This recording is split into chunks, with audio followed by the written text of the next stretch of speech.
গল্প জিরো থেকে হিরো। লেখিকা সোনালী সরকার। মল্লিকপুরের ছোট্ট গ্রামটি যেন এক বিশাল নাটকের মঞ্চ, আর সেই মঞ্চের প্রধান চরিত্র ছিল ধনঞ্জয় রায়, যিনি গ্রামের সবচেয়ে ধনী এবং প্রভাবশালী ব্যক্তি। তার দাপটে গ্রামের সবাই তটস্থ থাকত। আর ছিল অজয়, এক গরিব ঘরের ছেলে। তার একমাত্র সম্বল ছিল রিনার প্রতি তার গভীর ভালোবাসা। রিনা ধনঞ্জয়বাবুর একমাত্র আদুরে মেয়ে, যাকে তিনি অগাধ ভালোবাসতেন। কিন্তু সেই ভালোবাসা ফিকে হয়ে গিয়েছিল যখন রিনা অজয়ের ভালোবাসায় মগ্ন হয়ে ঘর ছেড়েছিল।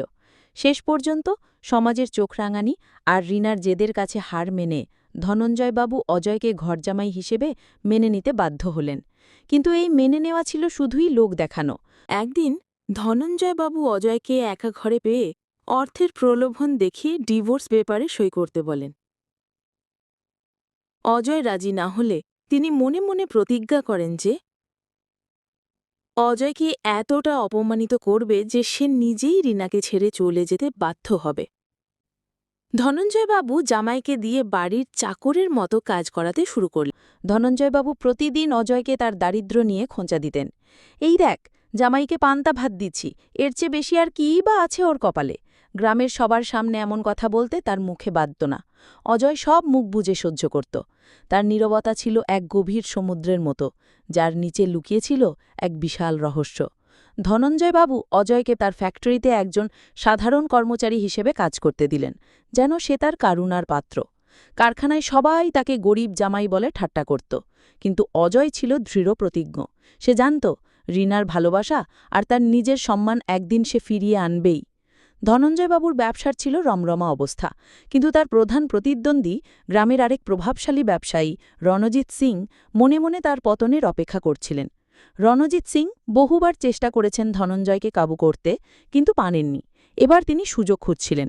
তিনি জানতে পারলেন অজয় নামের একজন নতুন কর্মচারী ধনঞ্জয়বাবুর কারখানায় কাজ করে, যে ধনঞ্জয়বাবুর জামাই। রণজিৎ সিং গোপনে অজয়ের সাথে দেখা করলেন এবং তাকে মোটা টাকার বিনিময়ে ধনঞ্জয়ের বিরুদ্ধে ষড়যন্ত্রে অংশ নিতে বললেন। অজয়, আমি জানি তোমার শ্বশুর তোমার সাথে কতটা খারাপ ব্যবহার করেন।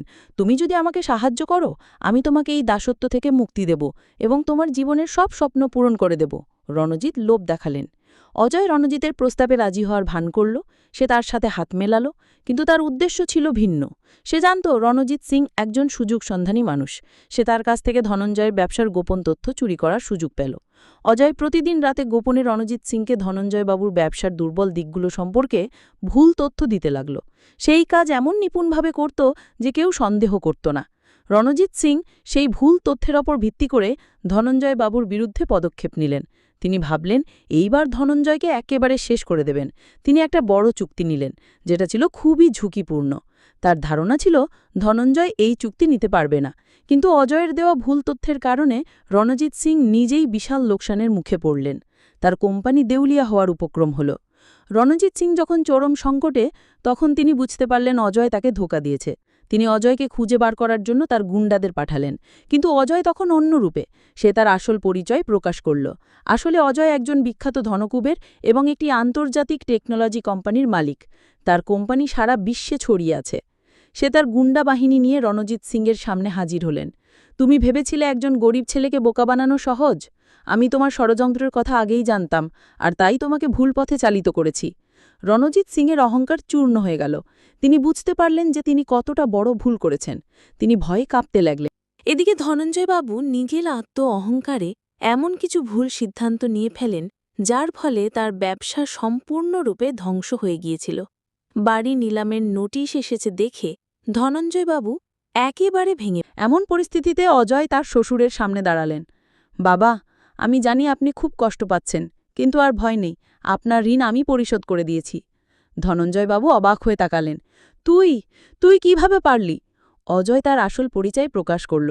সে ধনঞ্জয়কে তার বিশাল সাম্রাজ্যের কথা জানাল। ধনঞ্জয় তার জামাইয়ের এই রূপ দেখে স্তব্ধ হয়ে গেলেন। তিনি বুঝতে পারলেন তার অহংকার আর ভুল বিচার তাকে কতটা নিচে নামিয়েছে। অজয় তাকে জড়িয়ে ধরলেন। আমি এতদিন অপেক্ষা করেছি, কারণ আমি চেয়েছিলাম আপনি বুঝতে পারেন যে মানুষকে তার সম্পদ দিয়ে বিচার করা যায় না, তার মন আর ভালোবাসা দিয়ে বিচার করা উচিত।